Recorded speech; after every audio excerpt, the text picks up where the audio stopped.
like a very macho family. I'm the youngest of all boys, only girl. My dad's like a tough Italian dude. I am Italian. I know you can't tell because I look like if John Bonet lived.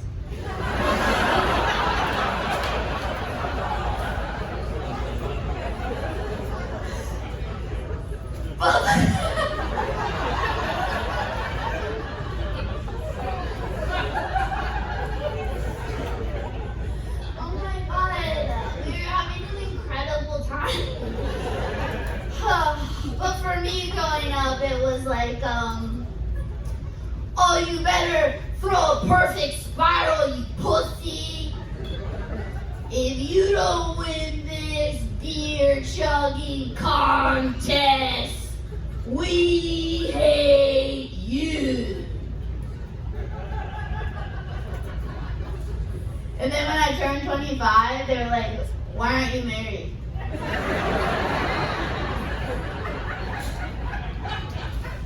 I was like, I don't know, maybe because you raised me a fucking linebacker?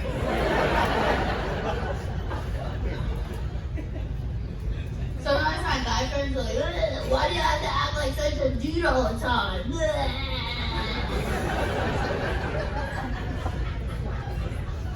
I'm like, I know you're not a dude because I have 75 pillows on my bed.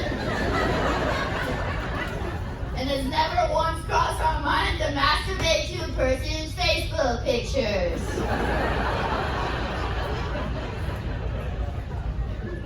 This dude's like, can it, bitch?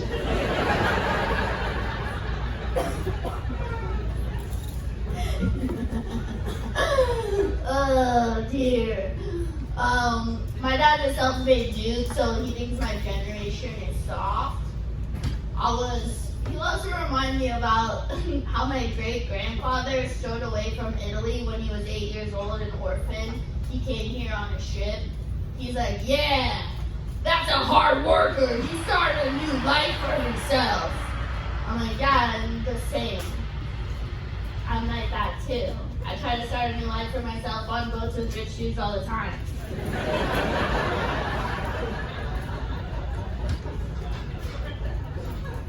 I was down there visiting them in Orange County.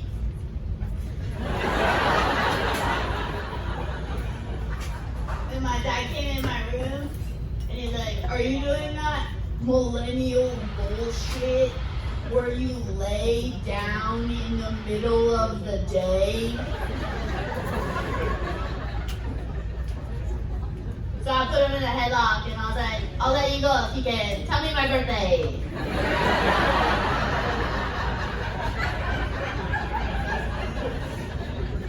Okay, guys, that's it, my presentation for you.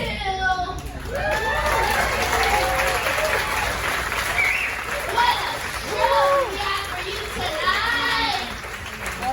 Okay, this first guy, he's so funny. I love him so much. Please welcome Gabe Dinger, everybody.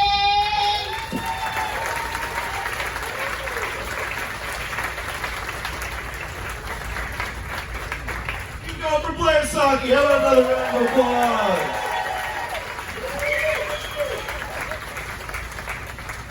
Wow, Austin, we're out here doing it. I'm in a taco coma right now. I feel nothing. I went to Torchy's today, ate 3 tacos. That's right, 3 tacos, 2 secret menu, 1 regular, no big deal. If I fall asleep in the middle of my set, you'll know why. That's it, I'm tired, sleepy from it. But I'm in a good mood, I'm excited. Had a birthday recently, no big deal. Thank you. Turned 36. Thank you, one lady. Thank you, I appreciate that. But I get it, everyone else, don't feel bad. Mid-30s, man, that's when society could care less about you. It's the truth. Look at them. You can see it all around you. Look at like obituaries, right? When people pass away, they're in their 20s. They're like an angel in the prime of their life.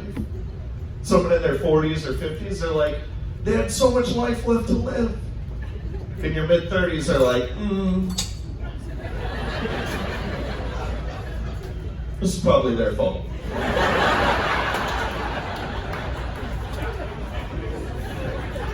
Yeah, they're old enough to know better. This one's on them.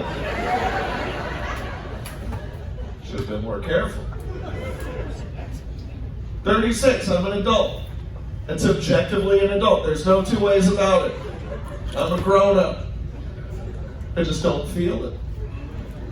You know, it's hard to feel grown up when I still drink so many juices for pouches. Like, I don't know the rules, but I don't think adults are allowed to be this liquid cool. I'm like 90% liquid cool at this point. You know, I'm still ticklish. What sort of grown man is ticklish? How can I be an adult when I can be taken down by a handsy uncle, you know?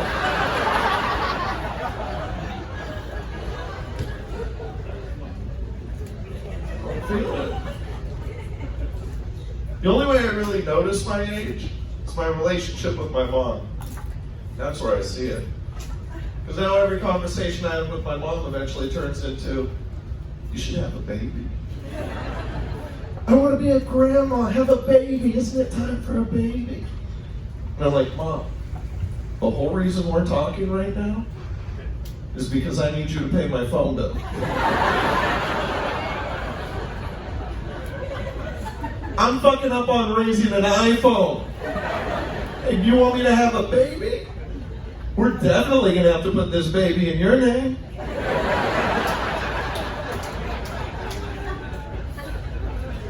And if my iPhone's any indicator, I'm gonna drop that baby.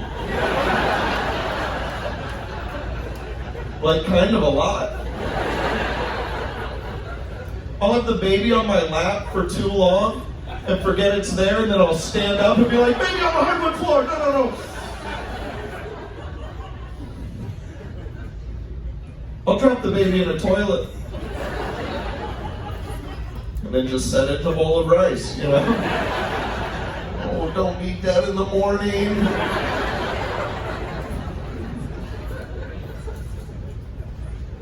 I don't know if I want kids. I don't think I do. I don't know, you know? My issue is I don't know if I have anything to impart to a future generation. You know, I'm not particularly smart. And even things I enjoyed when I was a kid, they're all garbage now. No way I would give it to my kids. Like, I'll give you an example. When I was a kid, my favorite movie was E.T. the Extraterrestrial. Yeah! Oh man, did I love that movie. I would watch it over and over again. I would rewind it, watch it again, because we had to rewind back then. Rewind it, watch it again. I loved it. Alien gets stranded on Earth. Befriends a group of kids. Those kids help him find his way home. And that's a beautiful story for a child. I watch E.T. now, I got a couple of questions. I don't know if you all realize this, but on E.T.'s home planet, where he came from, that's what a grown man looks like. E.T.'s an adult. He's an astronaut, people. Let that sink in for a second.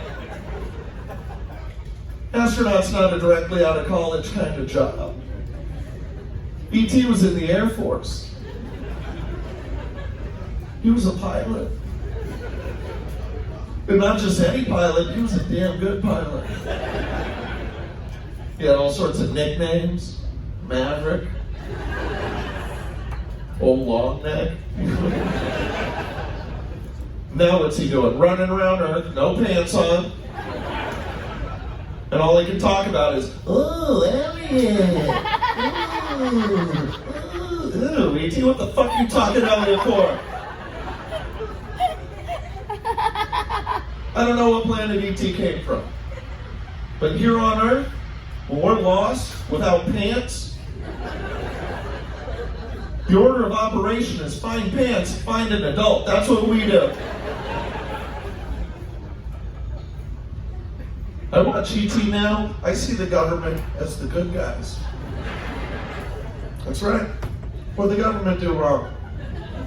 They come in and they're like, whoa, whoa, whoa, whoa. Get the finger away from the kid.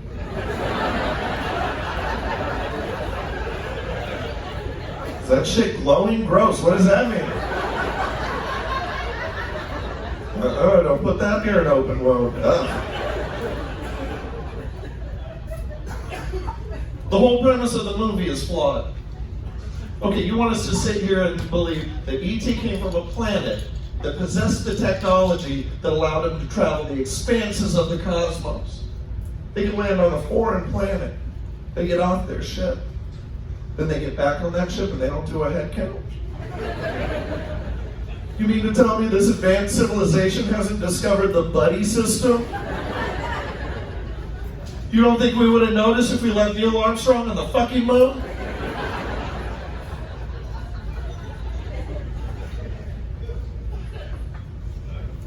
Some people don't like this joke.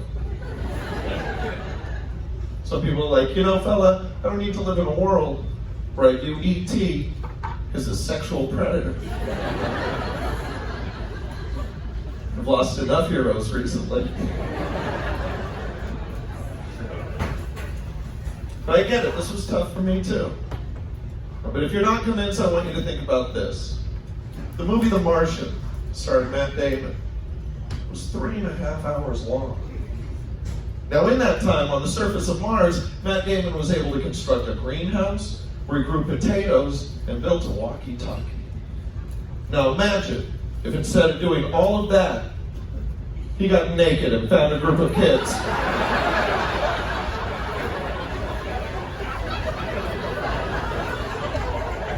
Because that's all E.T. did. That's his whole movie.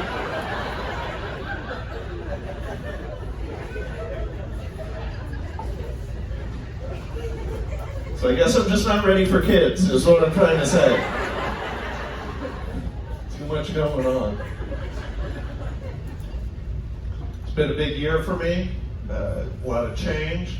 I recently moved to Los Angeles, California. No big deal, hold your applause. Thank you. Kind lady in the front row. I moved to LA, not gonna lie, my life has changed. It has. Biggest way my life has changed, I now live in a living room. Yeah, all my life I'd had this really consistent thing with bedrooms going on. Not anymore. I'm checking out the other rooms, see how they live. I live in the living room, I have 2 other roommates. When people hear I live in a living room with 2 other roommates, they go, wow, you must lose a lot of privacy. No, I do not. My roommates, on the other hand, are prisoners in their bedrooms. I got no place else to go. Do you know how many times you have to change your underwear in the living room before people start announcing their presence? It's that first time, people. I own that apartment.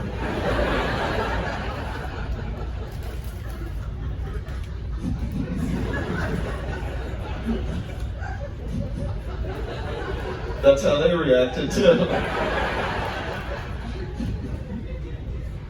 No, but don't feel bad. You know, my roommates do have some advantages, you know. Like, I feel like they're starting to use me like a forced wingman. Like, they'll bring dates home and they'll be like, well, we got 2 choices. We can hang out in the living room.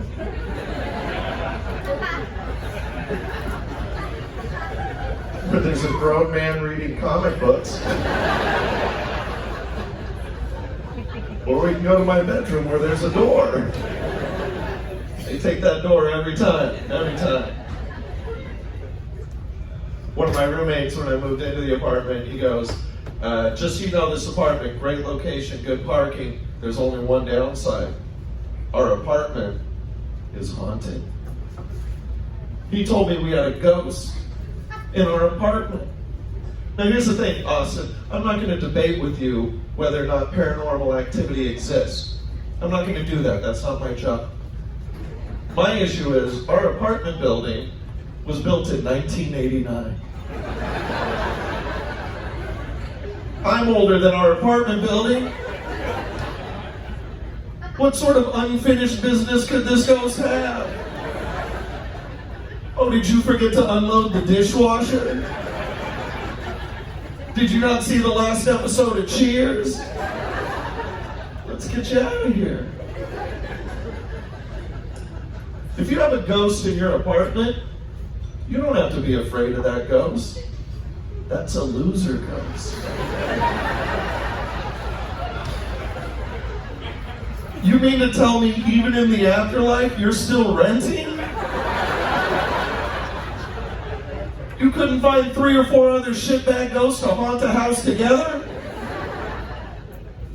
You got a ghost in your apartment, you don't need an exorcism, you need an eviction.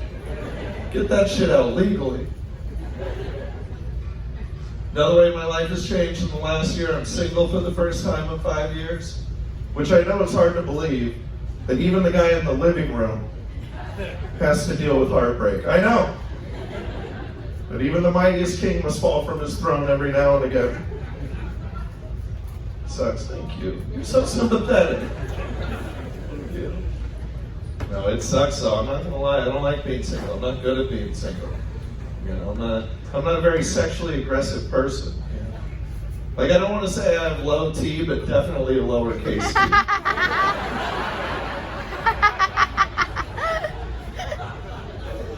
Like, I'm up here producing testosterone.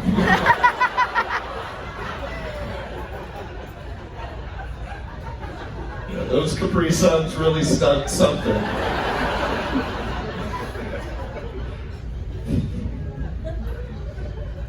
I was dating this girl this one time, she told me, she goes, just so you know, during sex, I like to be choked a little bit. I was like, well, that's rude.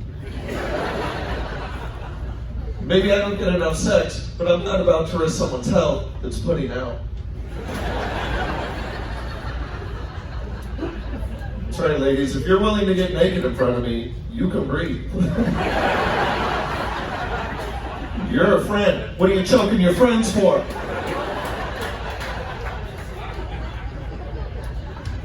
I'll take it a step further. If you're willing to get naked in front of me on a regular basis, I'll get you health insurance. I'm talking friends with literal benefits here, people. This economy, that's not bad. You know, but that's what she was into, is the choking. And that's okay. I don't want to kink shame anyone or something. You know, she was into the choking. And my real issue with it, if I'm going to be honest, is that it made me feel insecure. It made me feel insecure because I don't know if you all can tell by looking at me, but my strength doesn't lie in my upper body. I'm not a fella built for choking. I have very soft hands, very soft. They're not good for choking, caressing. That's what I got. You don't want some.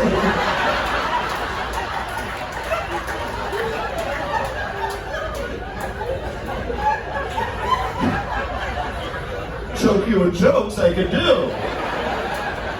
Not the hands.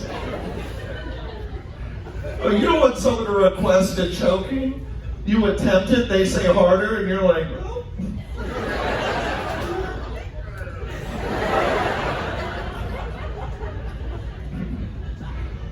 You know, but that's my issue. That's my thing, you know. She was into the choking and we were into each other. So eventually the moment came. Things were getting hot and heavy and she said it. She goes, choke. And I panicked. I said, the first thing that came to my mind, I go, well, why don't you choke yourself? And she goes, ooh. Is that what you're into? And I go, yeah. And she choked herself and it scared the shit out of me. It was too much. I was like, I'm gonna close my eyes until she starts talking again. I don't want this.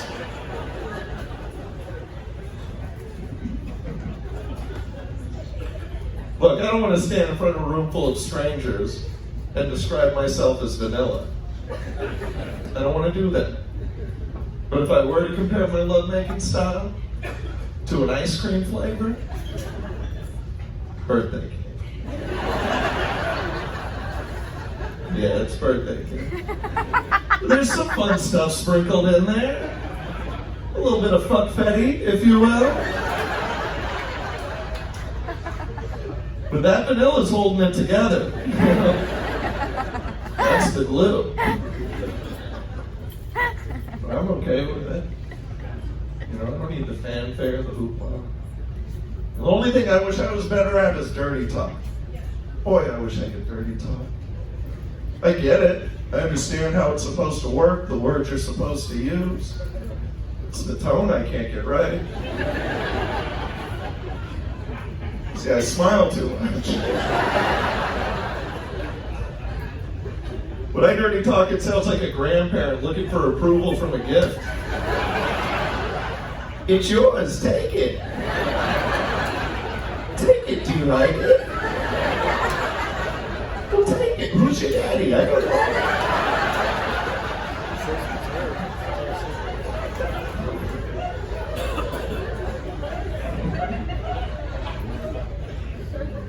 I'll work on it.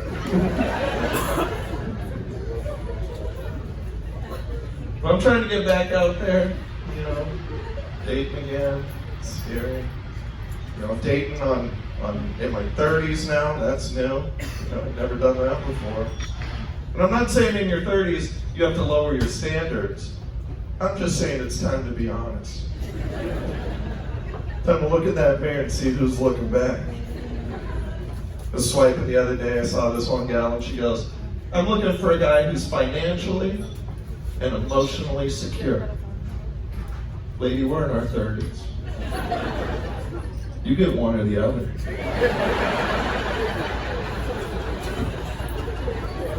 You don't get to find well-rounded people in your 30s. That's some 20-year-old shit. If you have a single friend in their 30s and they're like, where are all the good ones at? They're in stable relationships together. That's where they are. All we can hope for is to find somebody who has the opposite thing wrong of you. Let's use me as an example. I'm emotionally secure. I'm your rock girl. Oh, when this world seems like it's too dark of a place, I'll be your light at the end of the tunnel. I'm gonna be there for you. But if you give me any money, like even a little bit, I'm gonna fuck it up. I'm gonna fuck it up bad. I'm gonna fuck it up living in a living room bad, alright? That's how good I am with fucking up money. I recently had a credit card bill give up on me. Did you know that? Did you know if you're strong enough and determined enough, you can win? I did it. One day I get a letter in the mail and all it said was, you win, that's it. You know, there was some mumbo jumbo at the bottom about one wrong in a house or something. But I was like, well, as long as they don't take my unicorn, I'll probably be okay. I'm not good with money. My ex actually was good with money. She was much more stable than me. My ex, she had a normal job, a regular job, not entertainment. My ex was an esthetician. If you don't know what an esthetician is, it's because you're a dude. Generally the case. No, an esthetician, if you don't know, is somebody who waxes people for a living. That was her job. And when your significant other has a job like that, you just have to accept and understand that eventually, work's gonna come home. That's how fucking supportive I am, alright? So I let her do little things. My eyebrows, my nostrils. Yeah.